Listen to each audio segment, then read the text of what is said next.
Hello. Welcome back.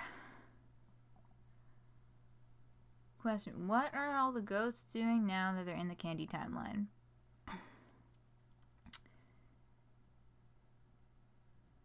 Did they just say the ghosts are there and then never address it again? Great question. That was addressed in the epilogues itself. They haven't really brought it up at all in Homestuck 2. Yes, hello. Yeah, I'm excited to just jump right back into all this lore shenanigans stuff, just like right off the bat. So let me think, because yeah, that was in the epilogues, which I did not reread very recently. But I know there was something about all of these new trolls just dropping into the sky, and like Gamzee was doing his like redemption arc, like religious anointments on them and shit like that, and then they just kind of continued to exist there. I feel like there might be more details that I'm not remembering that were mentioned in the candy epilogues, but also I think that you are also correct in that they didn't really detail very much about it at all. The ghosts are trolls, so they're not doing well probably. Yeah, that is there. Okay, good night, Blue. Good night, sleep well.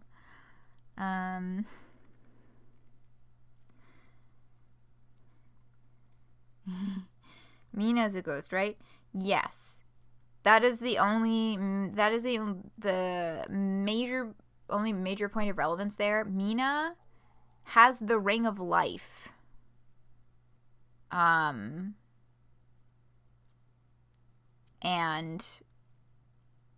is inside of the candy universe, ruling over the, or executing the troll rebellion with Karkat.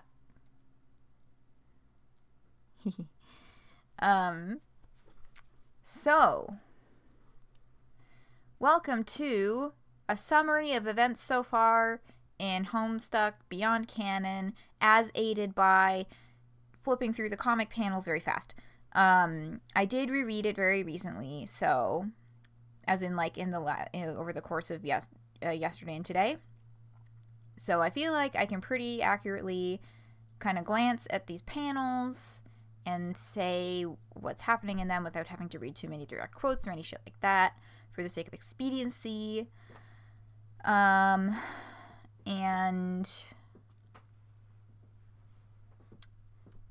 I had a train of thought and I lost it. Oh, and if you want to follow along, or if there are any panels that you want to take a closer look at, part of why I keep the fucking URL bar, there's another name for it, I'm losing my words, that's why I keep this bar up there, so the numbers are visible. If you want to go look a little closer or read a full text, you will be able to see exactly what page to go to. So that just made their own little alternative, like Chinatown or Little Italy. I mean, like, the Troll Kingdom is a thing on Earthsea. Like, it is still split up into the Troll Kingdom, the Human Kingdom, the Carpathian Kingdom, and the Consort Kingdom.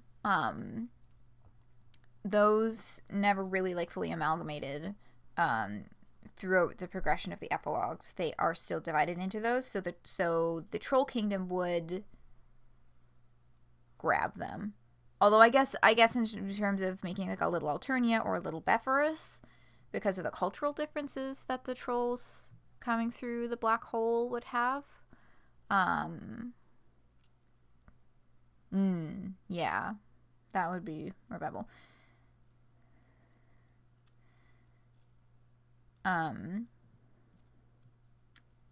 Anyway, so welcome to the recap, page 1. So, somewhere in the distant reaches of space. So, we're seeing here, this is Dirk on his ship. You know, he's having his big haha moment because he is still controlling the narrative in this frame of reference. And we are first seeing Rosebot. So they are on the ship. Yeah, chosen crash site. Of course, there's no fucking landing gear on the ship that they stole from Jake. And they're getting ready to crash land on Deltritus, which they have not named Deltritus yet, but that is what it will be called. Let's see. Right, so now he's talking out his ass, and they did this whole joke with him having narrative control and the command box, and that was a real thing that was there when when that page was first published. And they actually did take commands, but of course Dirk stopped making Homestuck, and then he was like, fuck you all. I'm nobody's puppet in this whole big speech. We get to see his room. He's got all these fucking artifacts from over the course of Homestuck. Classic painting. Oh yes, the painting from Barack Obama. We get some random world building stuff. Dirk and Rose playing God, yes. From the worldwide interspecies role-playing, first and last worldwide interspecies role-playing session ever attempted on Earth C. This is not critical to the plot at all. Dave's horn is a penis. Anyway, inspect houseplant.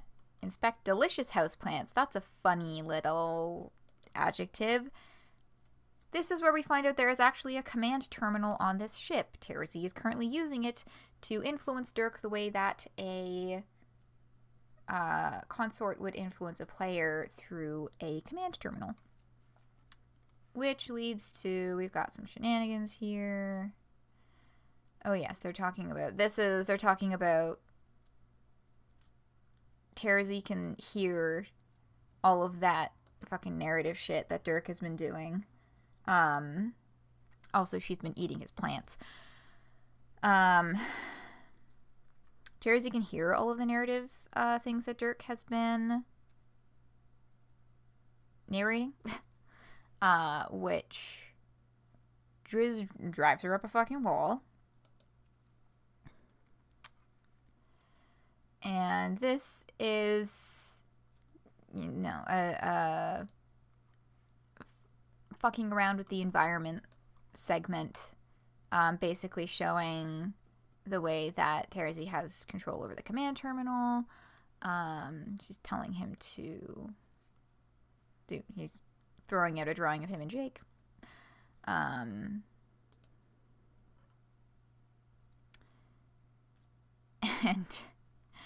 explaining how panels work.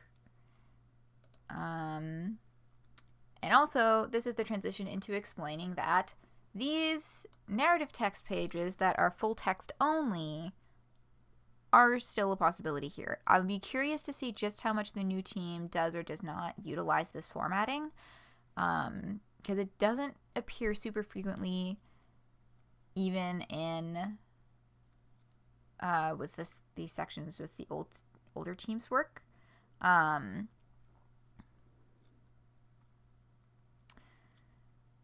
So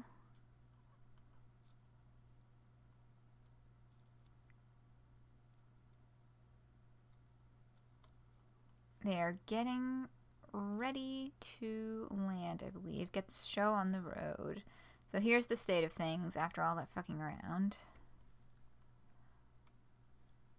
I think the epilogue style formatting appearing in a Dirk scene is notable. Yes, it does. It doesn't just appear for Dirk's segments, though. It appears in some of the Candy things too. So, you know, that would be then Calliope does still have narrative jurisdiction over the events in Candy. And I think like there are definitely some differences in like the writing style of the narrative text, looking between segments set in the two different universes.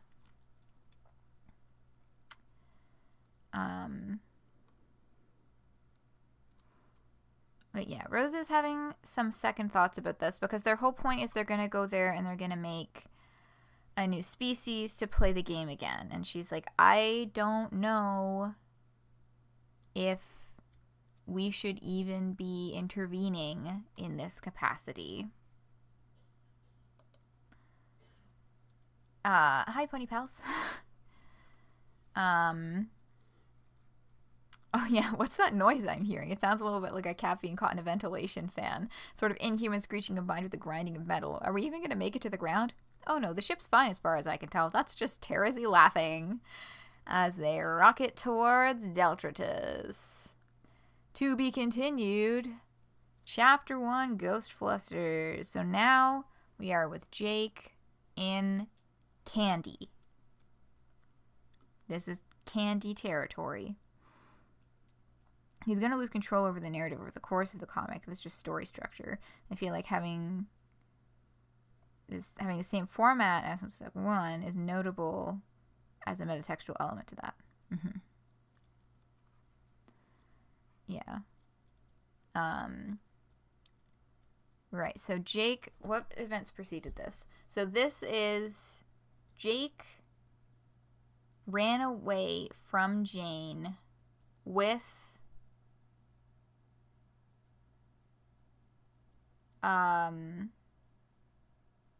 no, not with Tavros. See, this early part is where things are real fuzzy because now I'm trying to remember the epilogues, which I did not reread. I just read the summary. But Jake came to John and they had their buddy moment. And now he's like temporarily staying with John as he's left Jane. Spending some time in the garden. And trying to separate himself from the drink, but one thing at a time. So he gets drunk, goes into the dream world, and enter Brain Ghost Dirk. So this is the return of Brain Ghost Dirk, who's been absent for quite some time. Good luck with that. And waking back up in the kitchen, he finds that, fuck, he's still there.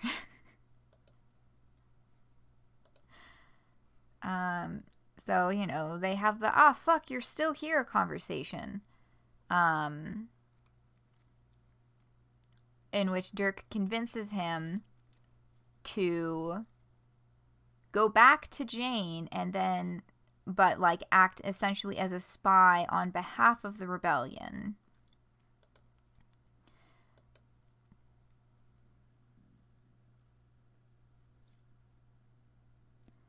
And his real Dirk died? Yes, this is the universe where real, physical Dirk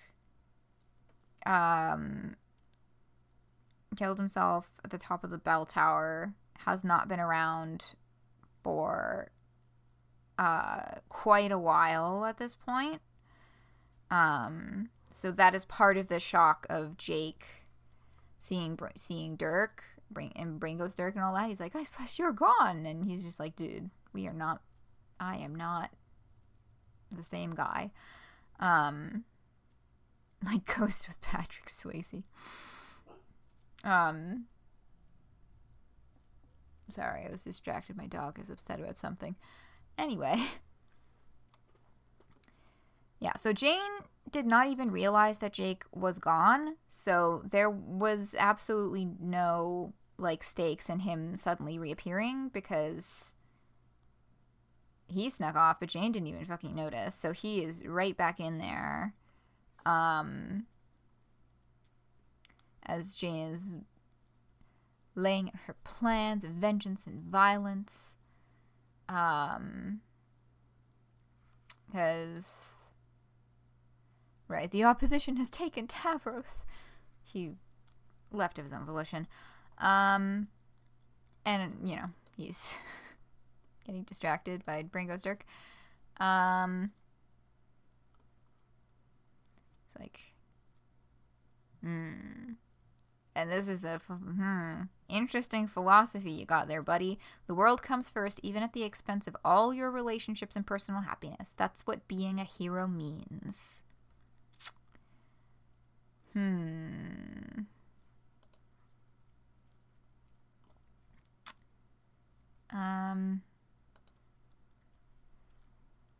Yeah, so Jake has officially replanted himself next to Jane.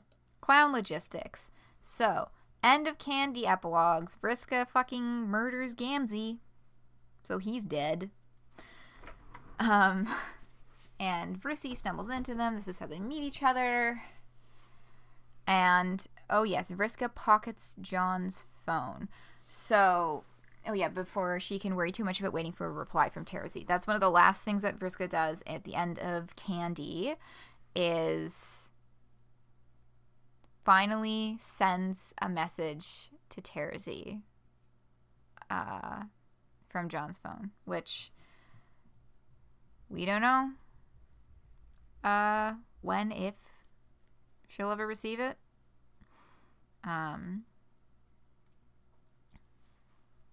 Learn from the Spider-Man 1 School of Heroics. Oh, Dirk. But yeah, so we're back over with these two. They're getting acquainted. And this is the birth of Vrissy. So Vriska, her final act before shedding the parentheses like an old skin. It's no longer parentheses Vriska. This is just Vriska again, and Vrissy takes on her nickname. So, now their plan is beginning where they're figuring out how the fuck they're going to deal with Gamzee's corpse. So Vrissy calls up one Tavros Crocker and asks him to come and pick them up. There he is. So he comes to their aid and screams the sound that rips from him is like years of suppressed screams all unleashed in one reverberating howl of anguish. Oh, this poor fucking kid. He spent so much time around. Yeah, so they're like, okay, well, now we've made a lot of noise. Hightail it out of here. Off we go. Into the trunk with him. And enter Harry Anderson, who Vrissy decided to contact to see if he can help with hiding the body. He tells them to take the body to his school because he doesn't realize that they're not fucking kidding. They have a dead clown in the trunk. Yeah, good for Tavros. Yeah, haha, such an elaborate jape. So, oh yeah, these two are spades. Tavros and Vrissy are spades, and Vrissy and Harry Anderson are hearts.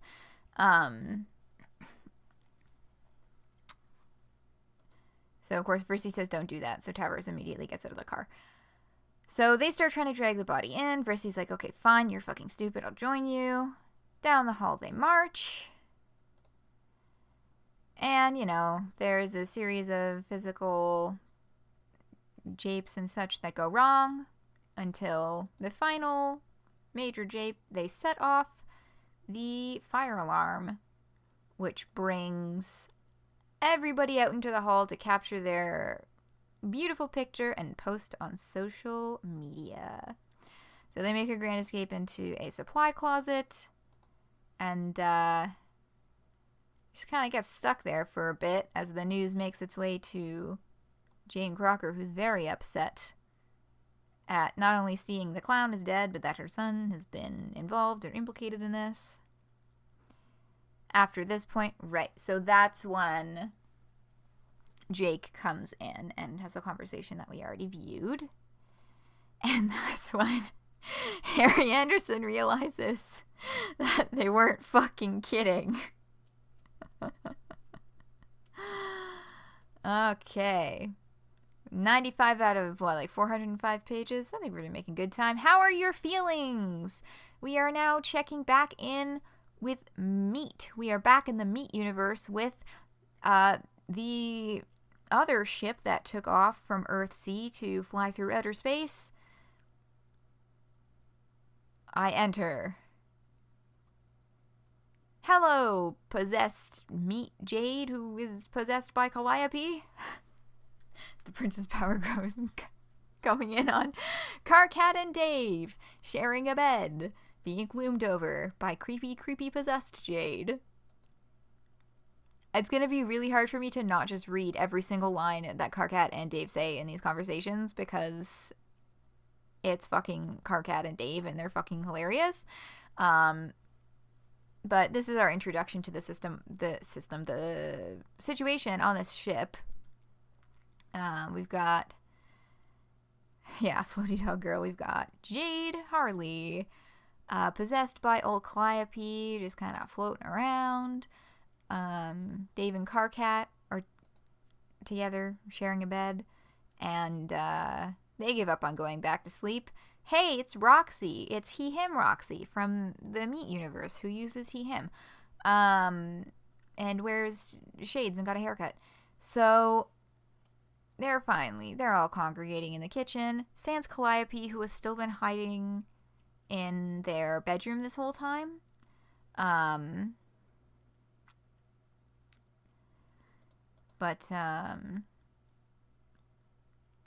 they're like, why are you up? Anybody hungry? And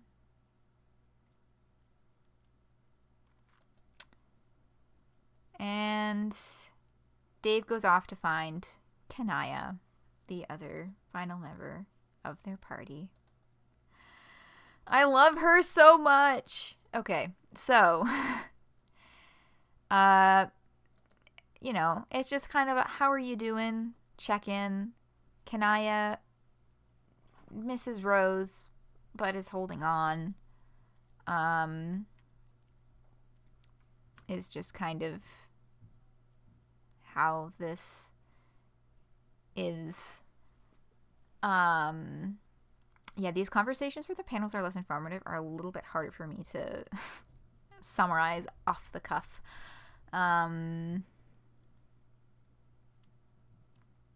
Right, and Dave is like, I still think of you as my sister, kind of thing, like your family and such.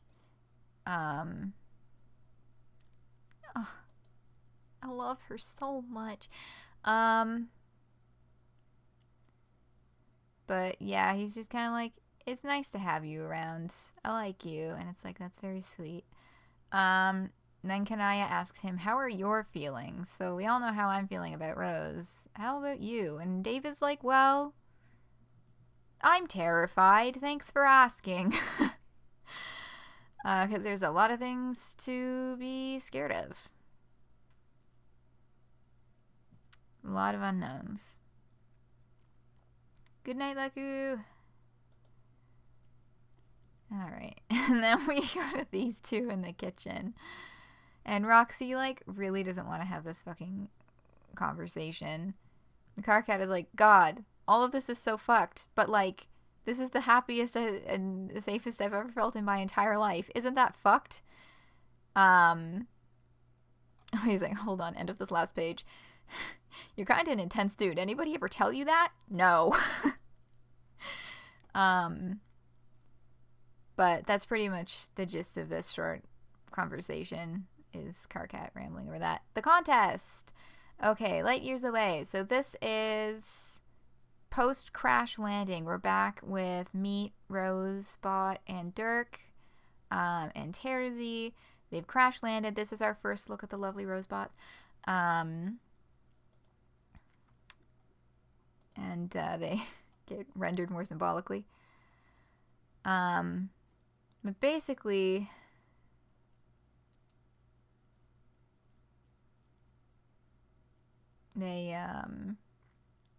they're inching towards setting up their competition. So Terry's like, y'all are fucking boring and I'm leaving.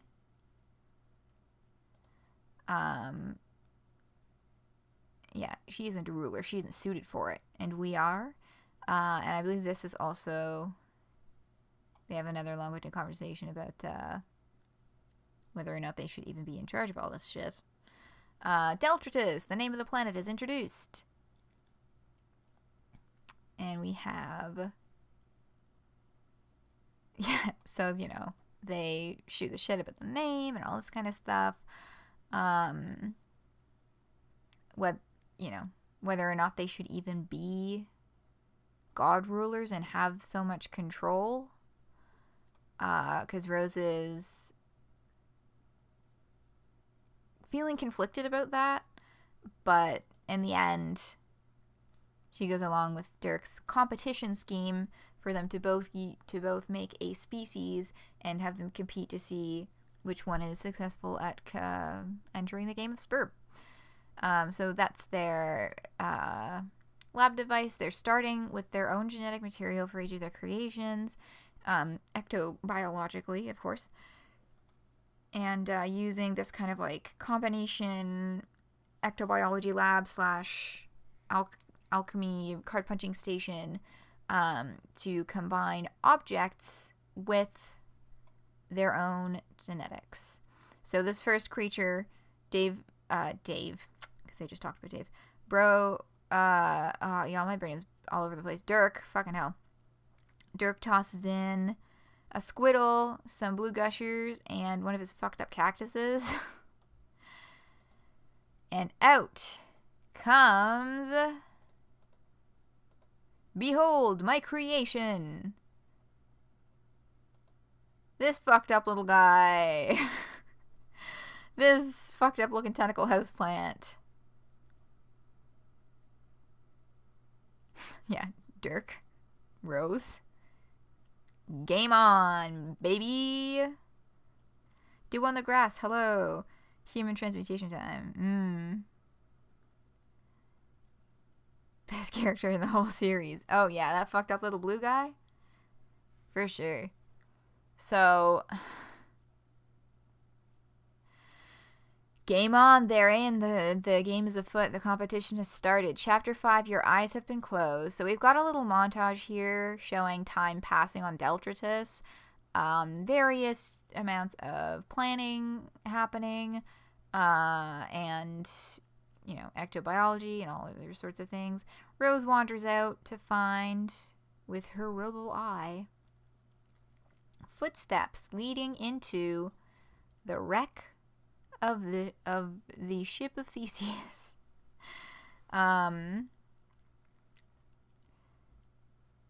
So this, I love this chapter. Oh, Rose and Terezi are just so good. But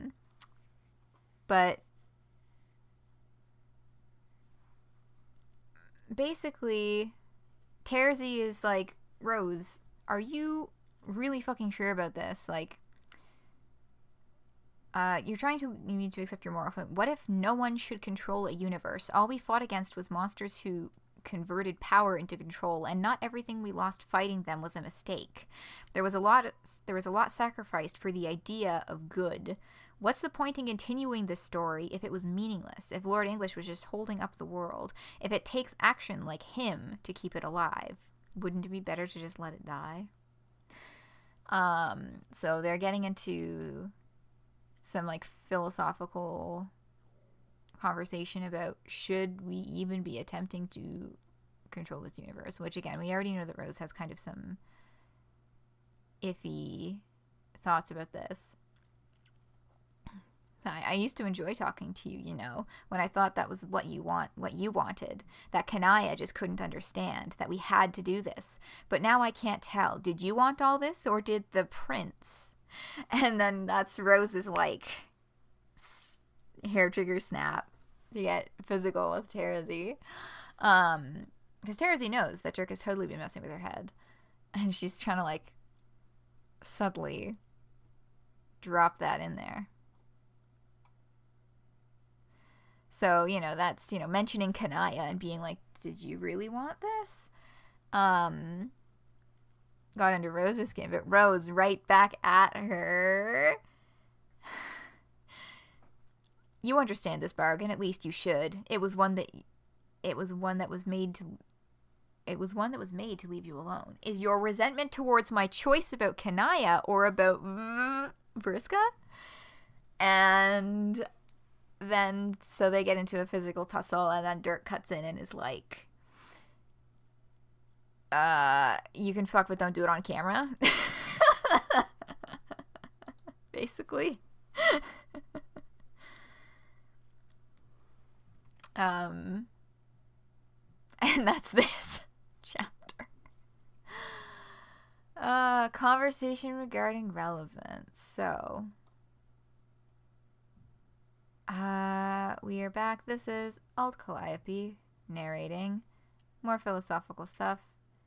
But this is meat. And then she's got all this philosophical blah blah blah. Are we out of orange juice? And here we find out that Calliope and the consciousness of Jade, which is very much still present and awake in her body, can have full conversations, even though Jade is not able to control her body at all. And she fucking hates orange juice.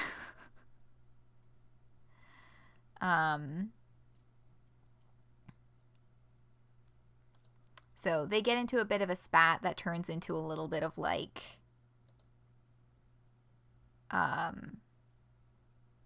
oppression Olympics type stuff. Like, you're right that I'm being silly, and I didn't mean to start a slap fight over who has suffered more.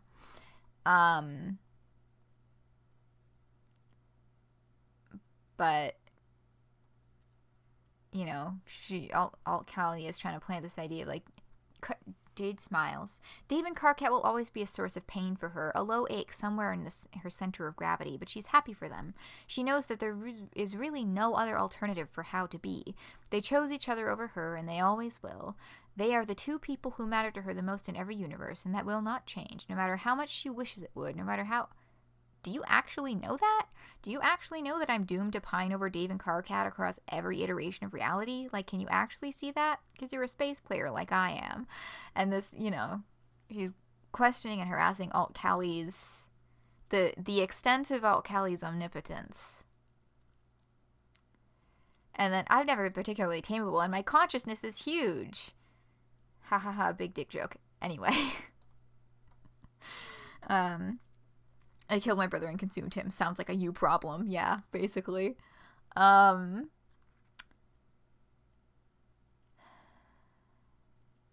that's what he was doing this whole time. How are you any better than Dirk, basically?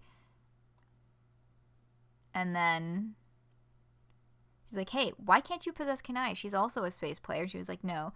Jade understands and sympathizes with my assurance that her body and her body alone will do for my purposes. And she's like, no, I don't. So this essentially leads into Jade being like, hey, fuck you, and like physically tackles Callie in the space that they're in. Cacophony happening in the kitchen. And she threatens suicide by peanutty, chocolatey hell for her physical body. He's like, do you really want to risk it? I don't know, Callie. I never really understood the rules that govern the death of gods here. Have you? Seems pretty arbitrary from where I'm standing. Who makes the decision whether or not something is heroic or just? I'm only just saying you shouldn't be so quick to assume that me killing you wouldn't be just, and that taking my own life to do it wouldn't be heroic. Haha, tick-tock. And Kelly's like, I refuse to falter. Well, alright. Do you really think any of them would side with you over me? You said that being a space player is all about sacrifice. Well, bet. But she doesn't. Callie does not bet and pieces the fuck out. Making sense? Yeah. So, we're back here, distress call from the closet with these three stuck in the fucking closet. On the phone with Harry Anderson, who's like, what the fuck, that was real? And they're like, yeah, where can we go? How can we get out of here? So they just leave the corpse there. And off they go. So here's Mina and Karkat. So this is Mina, who came through the black hole with the life ring, and is now technically alive because of the life ring, and organizing the troll rebellion on Candy Earth Sea alongside Karkat. And so basically this is the moment where they find out that Gamzee is dead, and they're like, oh fuck, they're gonna pin this on us. How are they gonna do this? I need to talk to Egbert. Pivot from the sublime to the ridiculous. I need to talk to Egbert. Right. So Harry Anderson rushes home from school because he just told his friends to come here because he didn't think anyone would be home. But of course there's, oh my god, Dad who never fucking talks to us, sitting on the couch with Roxy. And this is the conversation that they had at the tail end of the epilogues is what we're walking in on. The conversation where John and Roxy talk about, Roxy talks about, gender stuff and other sorts of important things. So they arrive and need to hide in the shrubbery until Harry Anderson gets back from the car ride with John that John takes them out on. So I asked Mom to get snacks, so she'll go. So Roxy's leaving, and then they bust into Harry Anderson's house because that's something that Versi is good at. My favorite lines in the whole series. Yeah. So we get a little rundown of Harry Anderson's room. He's a fucking theater kid. And so they are finally getting a glance at the social media downfall, and Versi's getting a little anxious about Vriska's presence, making her feel inadequate. So Harry Anderson is back. John is on the couch downstairs. And finally, here's that call from Karkat. And then when John finds out everything that's on the news, he's fucking elated at this. And John has a plan. So popping back over chapter 8, A Daughter Astray. Alright, page 192. This is... How we doing, folks? How we doing, folks? Chapter 8 of 16. I believe I'm getting that number correct. So, they've abandoned me, they've taken our precious son, and now, good gravy, even my former BFFC's home has become a pit of vipers. Jake, are you the only loyal one left? Well, about that. So, this is where you see, once we rescue our son from their clutches, I'm going to take something of my own. Something as valuable to the rebellion as Tabby is to me. Two can play at the hostage game. That loathsome daughter of theirs will fit the bill nicely. So they're like, we're going to take the daughter hostage. And of course, that is a fake out because the actual daughter that gets taken hostage is fucking named Yiffy and not Vrissy. Had to keep him talking. I may have told him more deep passions and emotions than last year and then the whole rest of my life just to keep him from hearing the fucking news. Yeah, Harry Anderson, really went to bat for these guys. So, double conversations. This is Vriska and Harry, just kind of being like... Vriska basically being like, wow, you're all a bunch of wimps. And Vrissy, expressing stress at Vriska's presence.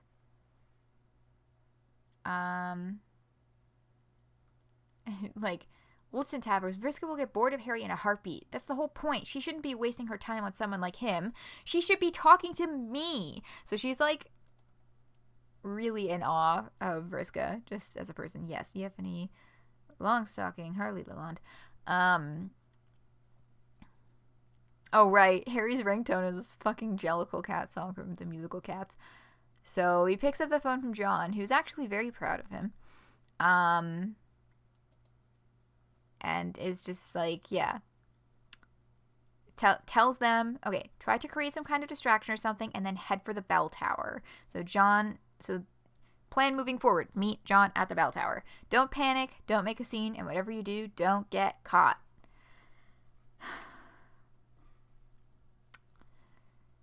Jumping up over the clouds, high above the clouds, here is Rose and Kanaya hearing about Gamzee's death, but also panicking because, oh god, they're children.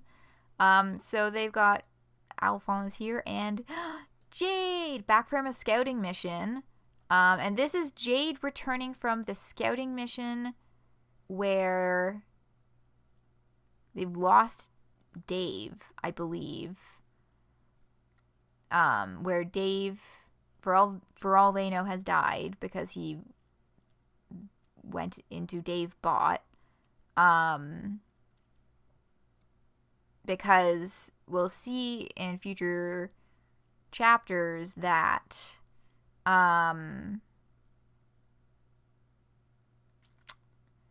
what's it called? That a number of characters had outside of this kind of like small inner circle of the rebellion had no fucking idea that Dave was dead.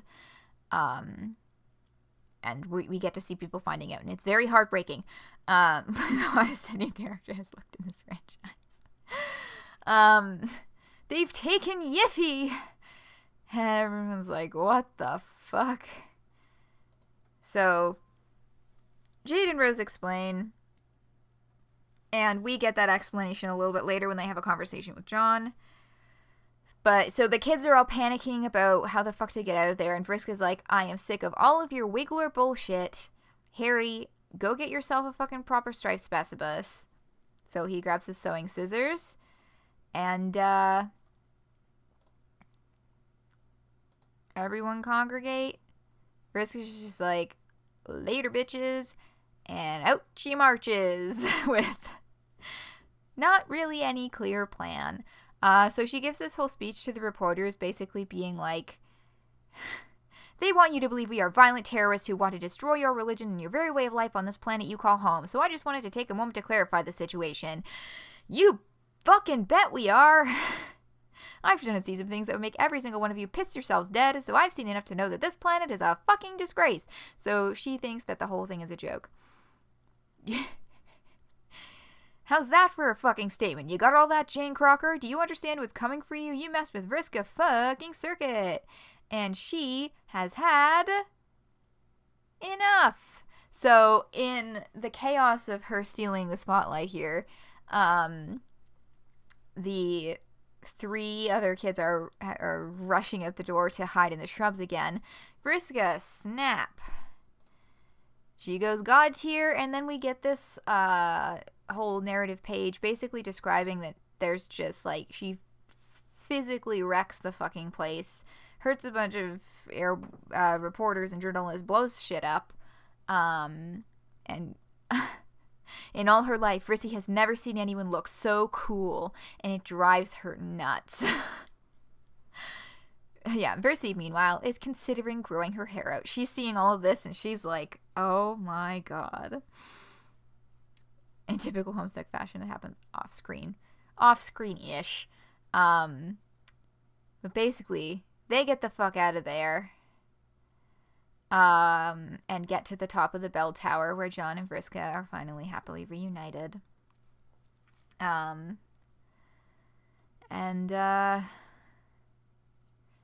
so John's like, Harry, hello, check in with me. What's up? And Harry's like, what the fuck are you wearing? You look like you're wearing children's clothing, because you are. And he's like, well, maybe we can make a new we can design something new together. And then Harry gets like all excited because, oh my god, Dad is going to spend time with me, and it's very sweet. Enter Rose, Jade, and Kai. I love this with them both carrying her like that. Although that seems uncomfortable for your shoulders, but I guess Kanai's probably got more muscle mass than the average individual.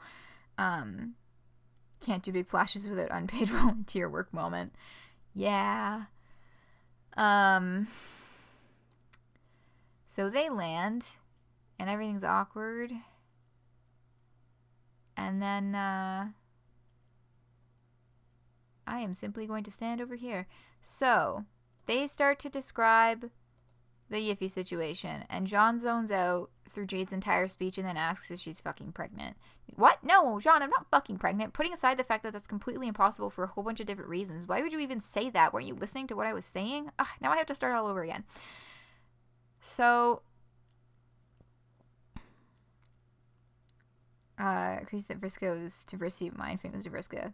Yeah, that is kind of the cycle that's repeating itself. You hearers, kids.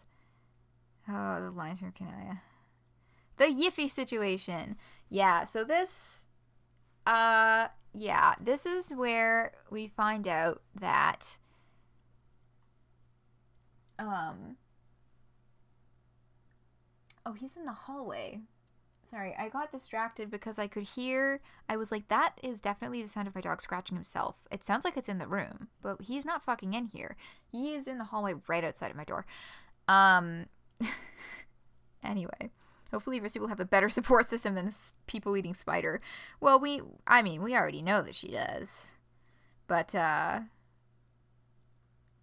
yeah, hopefully she doesn't get too swept up in trying to copycat Vriska. Oh, I'll hydrate. I will hydrate. Thank you.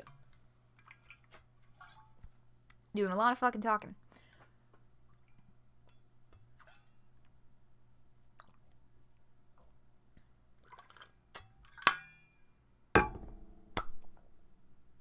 I have been doing a lot of reading. Thank you for the hydrate. Okay, but yeah, Jade is basically, like, her motivation for wanting the kid is, like, she just wanted some of the normal she used to see that she was perceiving in her peers and really thought that she would get, like, maybe when it was over, maybe I could have something like a normal life, and then everything kept going haywire. So Rose takes over, and basically is like, Jade wanted a child of her own, but while she was with David Kirk, the three of them were unable to conceive due to a number of reasons, and adoption was not an option. So Rose carried the child for Jade. It is the genetic child of Rose and Jade. She didn't tell Kanaya. The gestation period was 2 months because of Jade's fucking dog genes. And they just kept the child a secret. Not mentioned on this page specifically, but we get this information soon enough that in order to keep the child a secret, they basically called in a favor from Jane, so the child would be in her care and custody at a boarding school. Yiffany, where's the reveal of the name? Yeah, Yiffany, Longstocking, Harley, Lalon. Yeah, so this whole thing is, this is here. Wait, you mean to tell me not only do I have a sister, but you named your secret child Yiffy?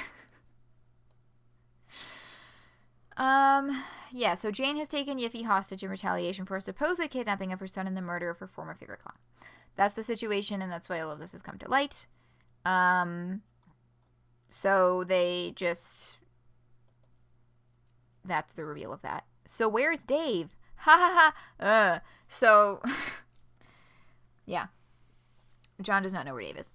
Alright, chapter 9. How goes the eulogizing, dear? So we come across Jane, who is attempting to write her eulogy for Yamsi's funeral. And Jake, who has brought Yiffy, our first look at Yiffy, mac and cheese in a dog bowl because it was the only thing that was around. And that's how they're feeding this child who they are keeping on a chain. And we later find out is also being kept. That's a good panel, man. Is also being kept on a shock collar. Yeah.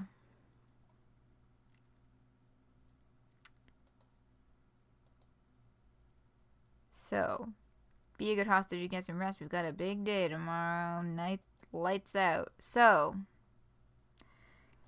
I have a feeling Huzzy got Yiffy's concept wrong. The secret love child of an affair is more of a soap opera trope than a fanfic trope. wrong in that one aspect. I love Funny Dog Girl. As I was rereading this, I had some feelings about the execution of all of this, and I made a Tumblr post about it. So I think I will link the Tumblr post, and then I'll leave it at that, and I won't expound on it here, because this is really supposed to be a relatively impartial, or impartial-ish. Like, this is really just like a summary of the events rather than getting too deep into opinions about things. So do with that what you will. Anyway, lights out. So now we get the 3 kiddos in the rebellion bunks trying to get to sleep, and they're all messaging each other on their phones instead because they can't get to sleep. Today was a lot. Do you want to talk about it? But yeah, I love this Versi being like, oh yeah, Tav just messaged me too. But like, she messaged him first.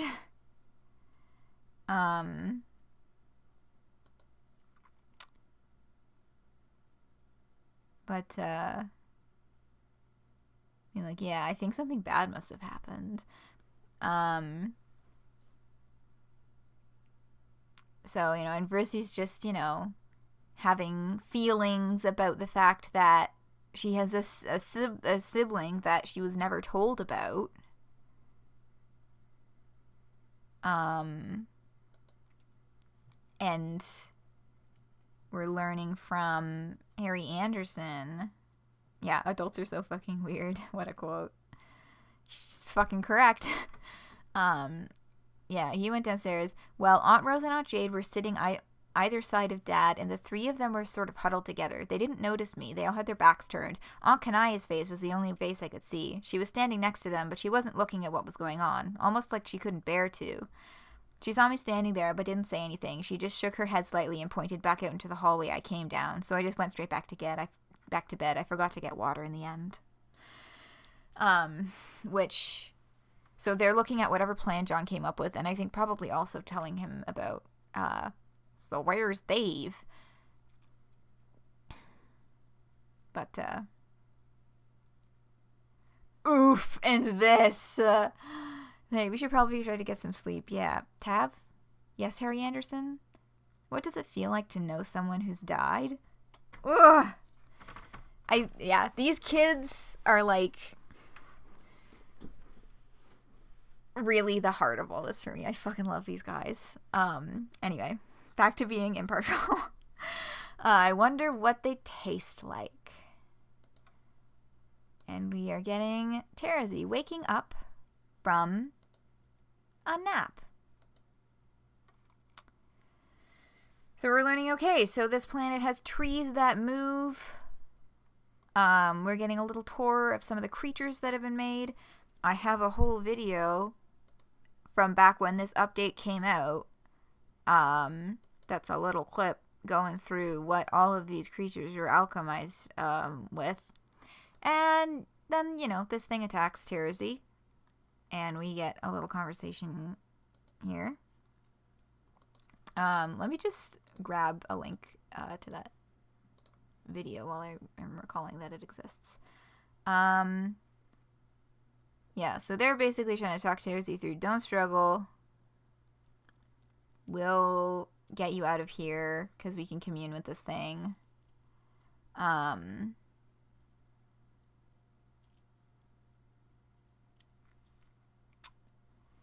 And she's just kind of like, what the fuck is happening out here? Why are you leaving all of these things just, like, everywhere to kill me?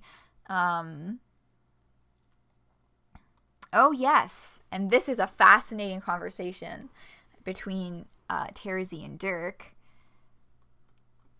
Like, it's it's Rose. She's remarkably bad at this, voluntarily. Do you mean that she's trying to sabotage all your grand creations, oh powerful god prince? No, she's playing the game. That part hasn't been the problem. I mean, she's just making incredibly nonsensical decisions and refusing to back down, even when I up the ante to preposterous levels. You should see some of the shit she's come up with. I'm pretty sure I watched a vagina on legs walk by this morning. Despite her initial resistance, Rose has gone completely feral. You mean she's having fun? Yes. And what's wrong with a little bit of fun, Your Highness? But basically, Terzi is like, you came into this thinking that Rose was going to be the one to rein you in. Didn't you? But she is, always has been, always will be, even more out of control than you are. So, best friend. Yeah, so there's my tour of early Deltratus fauna, if you're interested in a deeper dive into what the fuck all those was alchemized together to make all of those creatures. It's a pretty good chats in there. But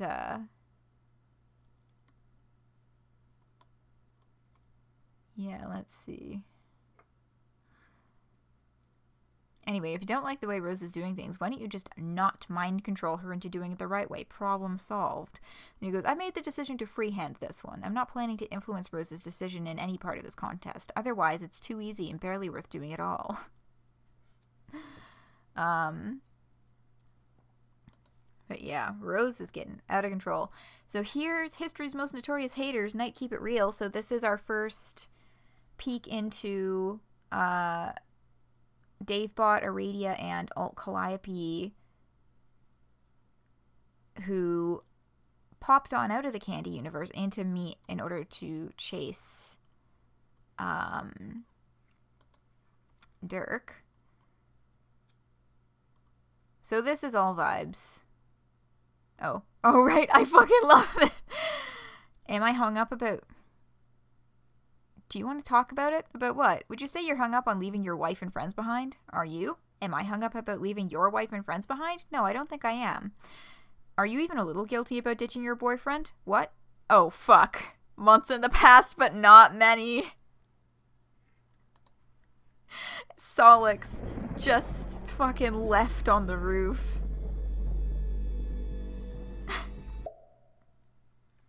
The fucking cartoonish pop. How the fuck am I going to get down from here? I know, she just fucking forgot. And he's just left on this fucking roof. Clearly he got down at some point because we just saw him in Roxy's fucking basement, basically. But like, yeah, I know. Aradia being the moral center of his crew is hilarious and wonderful. He's probably okay. That's her answer to that. So now they're kind of like, okay, so enter Alt Cali through Jade. And they're like, do you think maybe you could maybe not be covered in viscera all the time? And then the night, do you want to talk about something else, Stinky? What would you suggest? The knight takes pause, carefully considering the options. They had a long journey ahead together, and establishing an antagonistic relationship would prove, okay, hear me out, Kanaya, but like wearing huge jorts. Which is, I am fairly certain that the James Roach tweet came before this. Because Kanaya huge jorts is real, and it's an excellent image. He survived falling down the stairwells. He's probably fine. So we get, weeks in the future from that, and we see they have developed a little bit more of a chill report, and Alt Cali Jade here is no longer covered in viscera.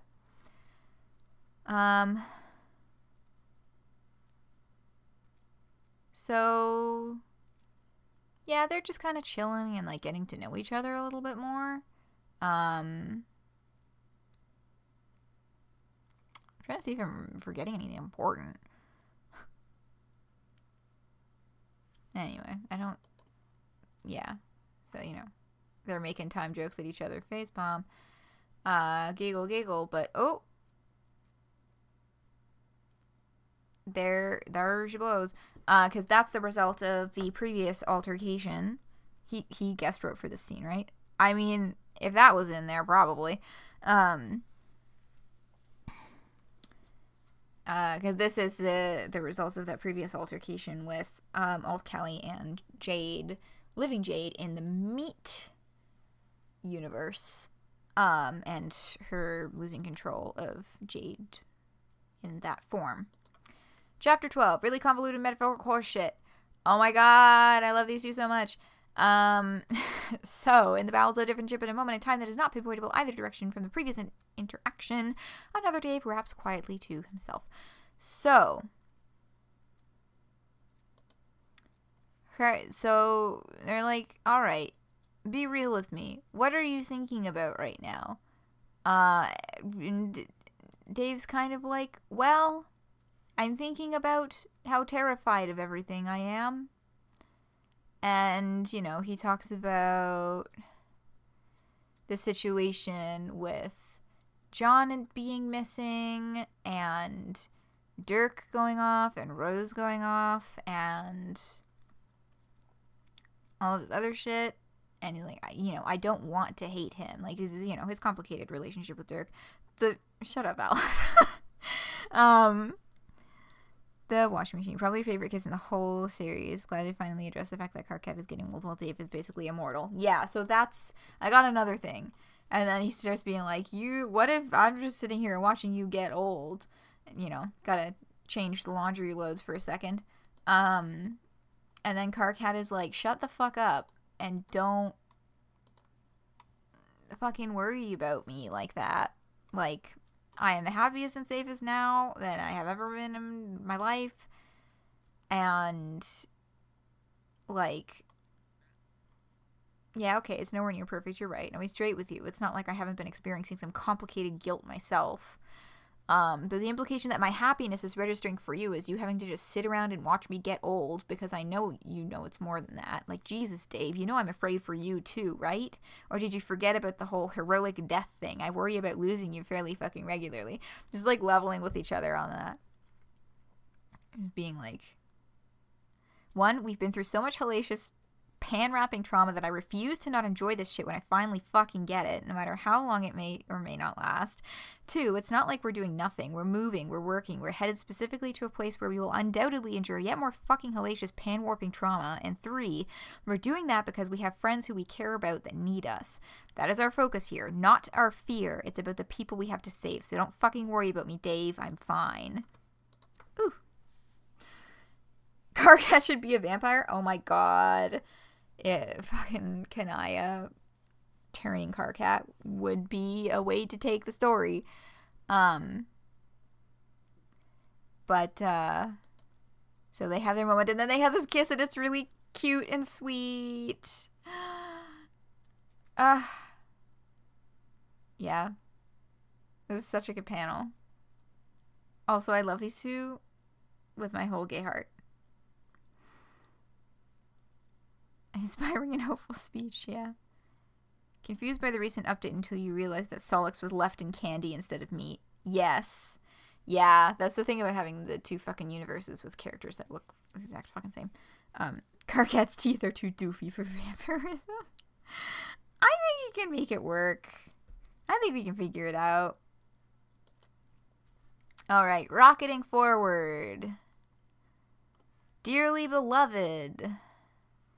So we're at Gamzee's funeral, and we've got Jane going off with the worst fucking eulogy ever written. Yiffy convinces Jake to let go of the leash, and off she goes. So she's kicking shit over. She's fucking shit up. Jane busts out the electric collar, and Yiffy is like, that can't fucking stop me, babe. Kicks his corpse right out into the aisle and punts it down the way.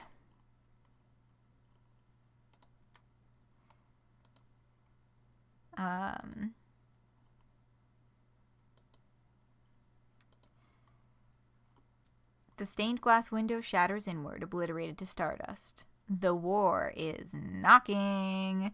Chapter 14, Best Laid Plans. So we're back to these folks the next day. Original Dracula-style vampires did not bite and suck. They scratch the skin and lick up the blood, similar to real vampire bats. That is possible for Karkat. Right, so John and Harry bonding time.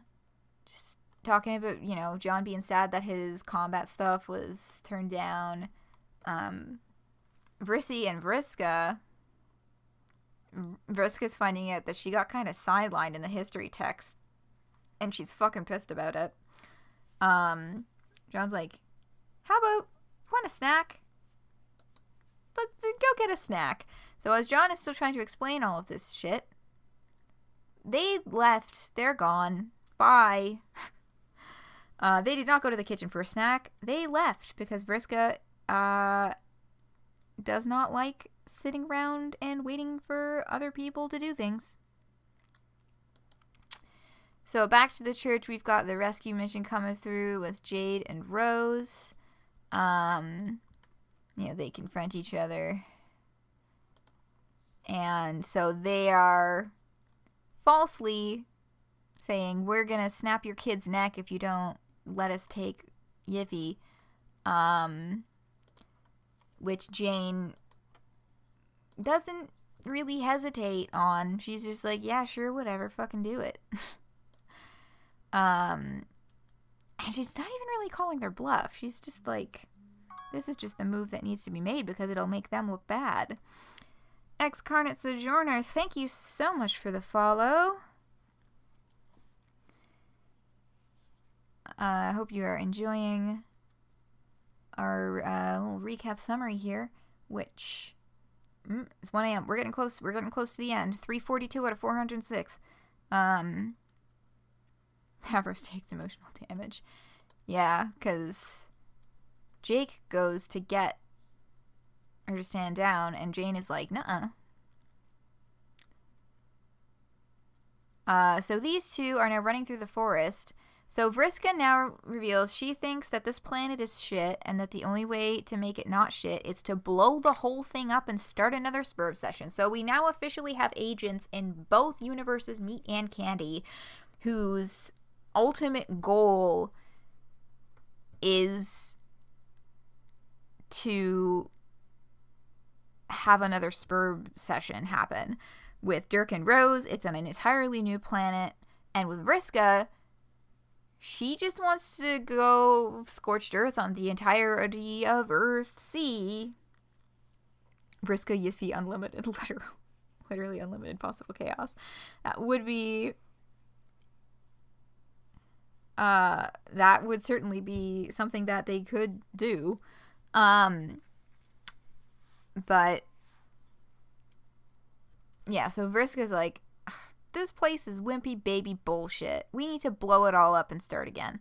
So Vriska, and I still despise her. Yeah. This is a terrible fucking idea, of course.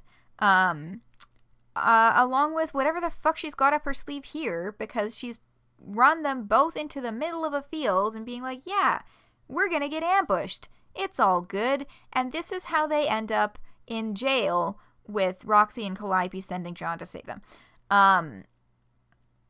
So here they are being ambushed. And then as it pulls back, we see Crocker Corp has been doing a lot of damage to the surrounding world, while all of this other stuff has been happening, while the leaders of the rebellion were doing their whole thing, like crashing Gamzee's funeral at the church and all that. Crocker Corp was like full siege blowing shit up.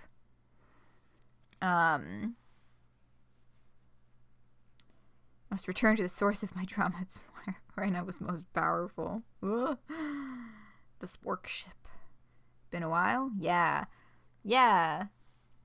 Precisely why I thought this may assist some folks to do a little review. So, you know, John realizes they're gone and flies and goes, where are, oh, fuck. So he sees what's happening and sets off to follow this ship and just kind of like fly around and see what the fuck is going on here. There's the bell tower. There's the whole church has been bombed out by the rebellion.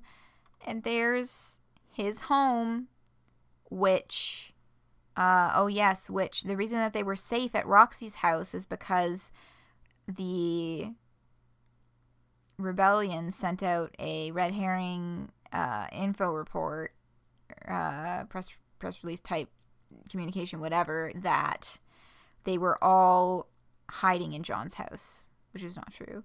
Which, I mean, you know, Crocker Corp saw right through that. But is this part relatively new? Because, I mean, I haven't read it in at least a year. This is actually all from the prior stuff with the previous team. This update, the last update for Homestuck 2 was December 25th, 2021. Pretty sure. So it's been quite a while. How does one create a copy of Spurb again? More of a Homestuck 1 reread thing. Yeah, creating a copy of Spurb. Yeah, they do go over it in the comic proper. Like, I know that, like, the planet that Dirk and Rose are taking over already has all the Spurb technology on it. But I don't know how they would go about Vriska wants to go about creating a session out of thin air in the Candy universe and Earthsea. I don't know if that technology exists here. I don't. But yeah, creating a copy of Spurb is a question more complicated than I currently have the brain power to get through. Oh god, there it goes.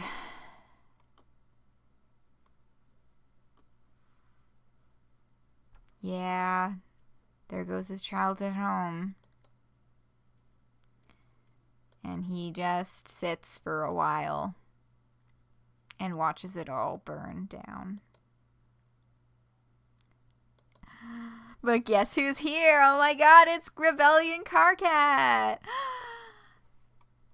Then the eye patch and a lot of the stuff about his outfit is like a Metal Gear reference. Metal Gear Solid reference, right? I think. You wanted to stop sitting at home and doing nothing? Now you literally can't. Big Boss specifically. Yeah, I knew I was getting sort of something there. Yeah. So these two have a heart-to-heart. Yeah, and Carcat's like, you could have fixed that. And he's like, oh, right. That would have let me put the fire out, maybe. I don't think there's anything in my skill set that would unexplode my house, though. But yeah, Carcat's just kind of like catching John up on like, do you realize how fucked everything is? I might actually read this in a little more detail because I think this is another one where there's kind of like a lot. Aisha has got into a big time around the time. Oh yeah. They were fucking. Aisha was Metal Gear posting on Twitter a lot.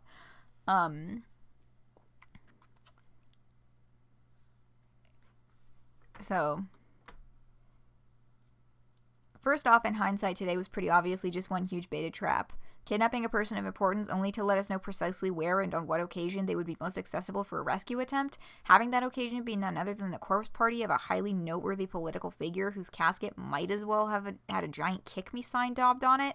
There was basically no way it wasn't a front for something huge, and it was. We happened to be sitting in front of one facet of that hugeness at this very moment.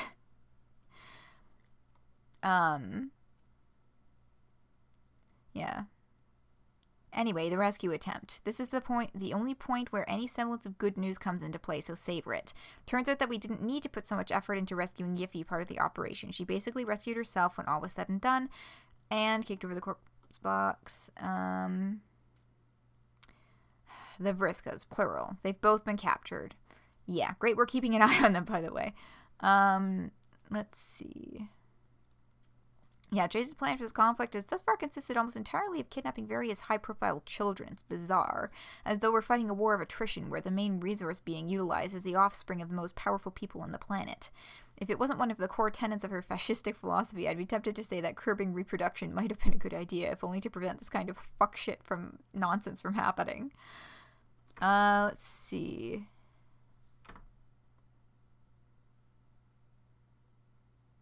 So they have no idea how or why they got kidnapped. We saw at least the part of that.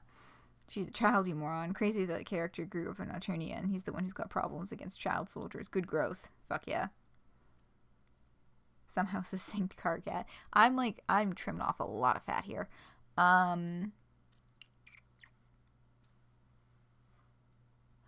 Right, anything I can do to expedite you getting the fuck over it.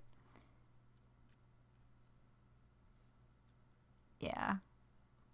So John is having a lot of complicated feelings about losing his house. And Carcat's like, I appreciate that you want to be involved, but you have not been involved this entire time. Stop trying to know things that you don't know. And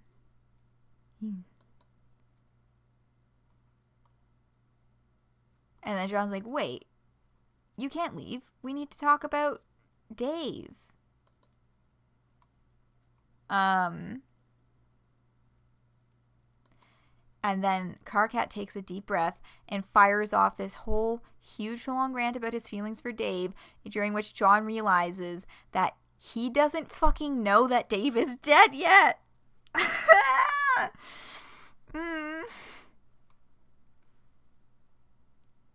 Like, I'm sorry, I didn't mean for you to find out this. I thought someone would have told you already, but he's dead and he's not coming back. He just goes, he didn't even say goodbye? Ugh. Ugh. Ugh. That hurt. That hurt real bad.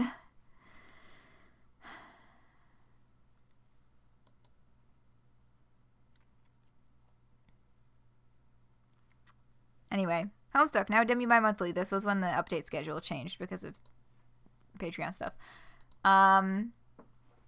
So they have this whole long conversation, and this is where we find out that Jade has just been vibing. Also, that Jade's dog ears are the ones that hear and not human ears.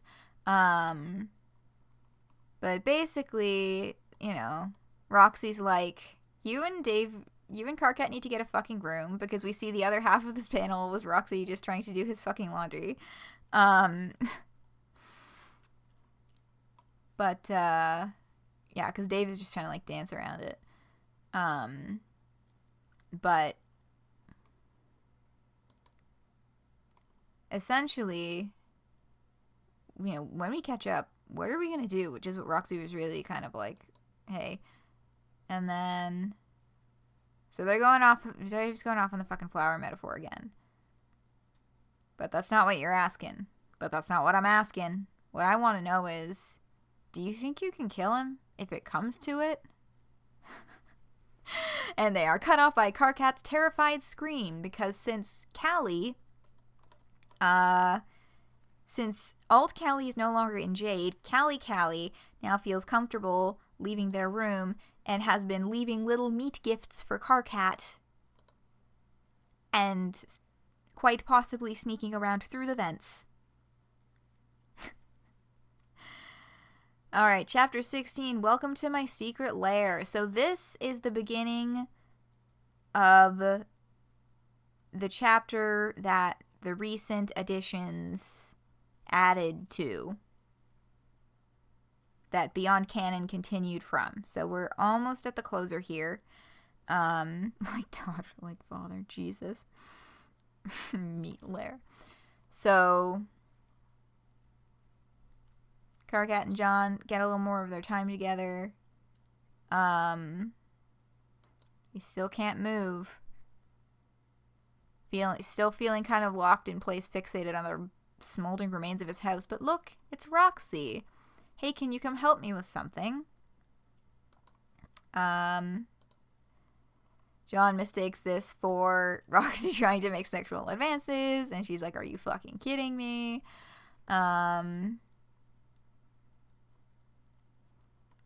I didn't say it was a gender. Yeah, there's like some gender vagueness happening in here. John is having gender feelings that just kind of don't get fully talked about, but I'm sure we'll get to them later. So Roxy's like, I didn't really need your help with moving this bed. I just need you to come with me through the transportalizer. Off they go. Hello, Callie. Yeah, so John is kind of like,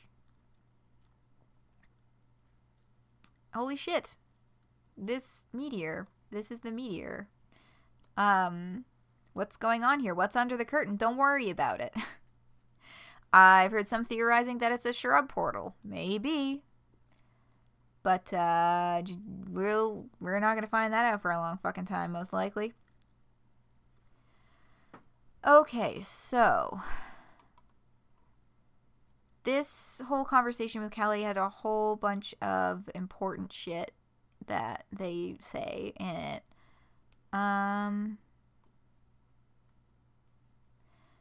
Right, so this is Callie explaining Candy is inside of the black hole. Or see, or at least our version of it, has from the moment we crossed this victory threshold been inside of a black hole. Not just any black hole, but the very black hole in which the green sun ultimately met its demise, allowing for a victory in the first instance. Paradoxically, the critical moment which determined its capture within the black hole happened after that point.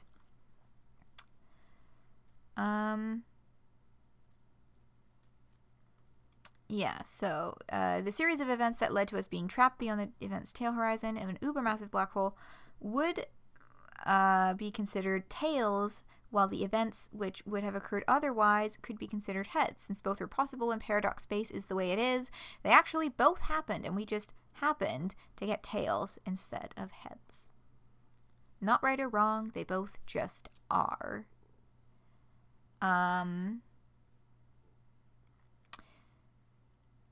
This space we are standing in right now has special significance in that it is the location which corresponds with the black hole's singularity. So that's where they're standing in this spot on the meteor.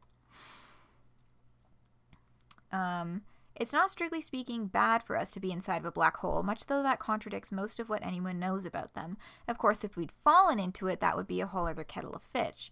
But the nature of our arrival was more akin to simply being here suddenly. One moment we're not, and the next moment we were, and somehow always have been. In everyday practical terms, being inside of a black hole has very little bearing on us. The nature of space and time is a little finicky in here, but for the most part, it doesn't seem to be anything too out of the ordinary. But beyond that, it means that we are sealed away from the rest of existence. Our sphere of influence is limited to the sphere of the black hole's bounding horizon. As far as everyone else is concerned, we might as well not even exist. There are very few ways for anything to escape the kind of predicament that we're in right now. One of them would be an all-powerful being with control over the very fabric of space with the energy of two universes at your disposal, in which case escape would become rather trivial if a little unscientific. So that is what Dead Jade Callie did to rip open the hole for her and Dave brought in Aradia to escape through to continue pursuing Dirk. Yes, the message was employed by my alternate self. Upon her departure, the rift closed for good. As far as I can see, there's simply no way for us to communicate with the world outside the black hole. I'd be certainly very surprised to find out if anyone had managed such a thing. Meanwhile, John, who was fucking texting Terezi outside of the black hole for the entirety of the Candy timeline, or the Candy epilogue. I don't know if you've noticed, John, but this world is on the brink of a total cataclysm. Our exclusion from the overarching course of events which governs all reality means that our existence here is liable to dramatic and violent upheaval. To put it another way, because nothing here matters, we are likely to be subjected to things which are a bit bats in the belfry for no reason other than it's totally insignificant to the wider canon of reality. And much though I'm personally titillated by some of the consequences of this predicament, it is a degrading way for us to live. So, again, offering a more detailed explanation of why the Candy timeline is bad. Like, I know there's no good or bad, but you know what I mean, right? Like, the extent of the bullshit events that have happened here are just off the charts. First I believed this was simply necessary, but over the years I've come to the conclusion it's simply not kosher. So, they've decided that something needs to be done about it, and that something that needs to be done is Vriska. Yeah. Your is going to facilitate it in a sense, but only by going and busting the person who can actually help us out of normal Earth jail. We need you to free Vriska from the clutches of our misguided friend Jane and bring her here to the singularity, which they've been calling the plot point. Things have gotten totally soap opera, yeah. Fucking Vriska. Yes. So basically their plan is... The only remaining method for escaping our grim confinement depends on leveraging the unique properties of this location to create an event of such cataclysmic proportions that it simply cannot be contained within the black hole anymore. Something so dramatic, so hyper-relevant, that it becomes ontologically impossible for anyone to ignore it. For that, we need an individual of significant narrative clout, so to speak. And to liberate her, who better than the embodiment of the aspect of freedom itself? So... These are now the three major directions that various characters are heading the major conflicts into. We've got Spurb Session number 1. Dirk and Rose on Deltritus making their new species to compete to play the game. Spurb Session number 2 that Vriska wants to create. She wants to blow shit up. We've got I guess there's 4. We've got the Troll Human Rebellion as a massive overarching plot that's affecting a lot of events. And now this, trying to bust them out of the black hole by creating just the most preposterous shit they possibly can, the most preposterous fucking event they possibly can. So I guess, I don't know. I mean, even the Troll Human Rebellion stuff, war, is not quite on the same level as the other kind of plot points that I just mentioned. But that's the big picture stuff. Right. And this is where we now enter the chapter that was just released. So they say, did you hear that? And he hears, what? Oh yeah, I may have messaged Rose and Ken and Jade to check on them too, so it's probably one of them showing up. They don't need to know about all this though. We've got time to chat with them before you go get Vriska. So John goes to go stall them. And then we end up back here. We see Terezi attempting to entertain herself. And that is how we get back to present day. So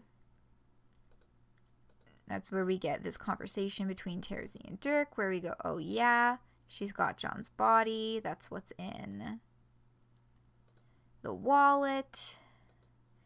And then we end up with John and Solix. So there's all of that.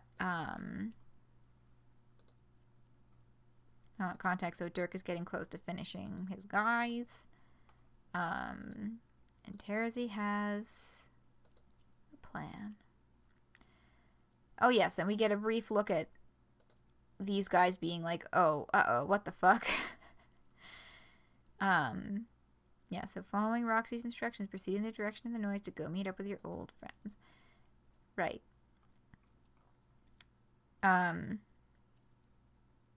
Luffy from One Piece? Yeah. And I think, we just read this chapter and we did a pretty thorough kind of rundown of what information was relevant to understanding it. And we're back. So that was all of Homestuck Beyond Canon to present day in a somewhat brief but thorough summary, I guess. I mean, that was a whole fucking hour, but also it would take many days to read all of it through yourself, or multiple days to read all of it through yourself. So, you know, it took me like 2 days of reading to read through it all yourself. So if you want to go back through the details yourself and read the whole thing now that you have had kind of a refresher to nail all of that stuff back on your head, there you are. But if that was enough of a refresher for you, happy to help. And thanks for hanging out. That is stream for today. I will chop this down as much as I can to try and get it on YouTube. I don't know how much I'll end up doing just because I kind of want it to be posted sooner rather than later. Just because, you know, now is when more people will be needing that summary. 400 pages to 500 a day when you first read Homestuck to catch up before the last update. Oh my. Damn, and Homestuck pages are like 10 times long. Yes, I will get some sleep. Thank you, Chris from Resident Evil. Yeah, I am headed to sleep.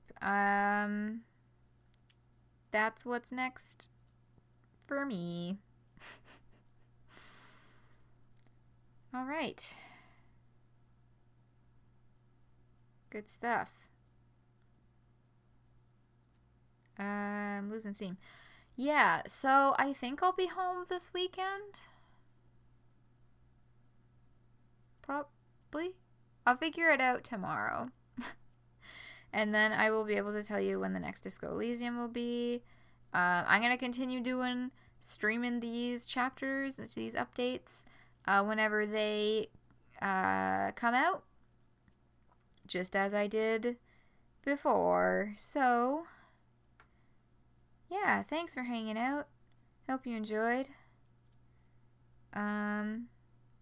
If you would like another way to reconsume all of Homestuck Squared, haha. All of my old streams are also up on YouTube as a part of a playlist, which I will link in chat. And they were all streamed, like, again, as the updates come out, so they capture the zeitgeist of the time.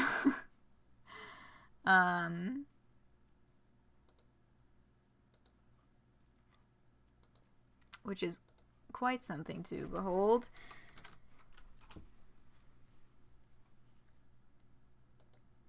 But, ta-da! All right. I'll let you all know the schedule when I know what the schedule will be. Thank you for joining me, and I will see you around soon enough, I'm sure. Good night.